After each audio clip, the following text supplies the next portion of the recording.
কোন গোপনে মন ভেসেছে ধারাবাহিকের নতুন পর্বে দেখা যায় যে তিশা ও অরুণাভ বাড়ি থেকে চলে যাওয়ার সিদ্ধান্ত নিয়েছে।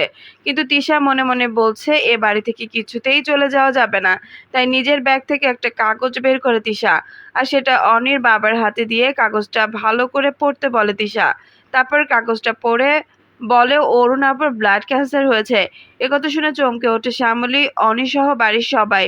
তারপর একে একে সবাই কাগজটা দেখে অরুণাভকে জড়িয়ে ধরে কাঁদতে থাকে।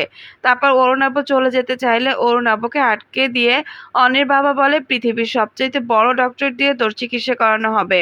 তারপর অরুণাভ ও তিশা তাদের রুমে এসে বলে অ্যাক্টিংটা কিন্তু দারুণ হয়েছে। এসব কথা বলতে বলতে সেখানে চলে আসে অরুণাভর মা। এসে অরুণাভকে বলে তোর এসব রোগ হলো তুই আমাকে একবারও জানালি না। মায়ের মুখে এ কথা শুনে অরুণাভ মাকে বলে আমার কোনো রোগ হয়নি, এটা নাটক ছিল। তারপরে তারপর পরের দিন সবাই চলে আসে অফিসে। আর এসে অরুণাভ জানতে পারে শ্যামলীকে এই কোম্পানির সিইও বানানো হচ্ছে। এ কথা শুনে অরুণাভ ও তিশা বলে কিছুতেই ওই শ্যামলীকে এই কোম্পানির সিইও হতে দেওয়া যাবে না। তাহলে এবার কি করবে তিশা ও অরুণাভ? তো বন্ধুরা, কি হবে এবার? এখনই একটা লাইক করে কমেন্ট করে জানিয়ে দাও তোমাদের মতামত। ধন্যবাদ।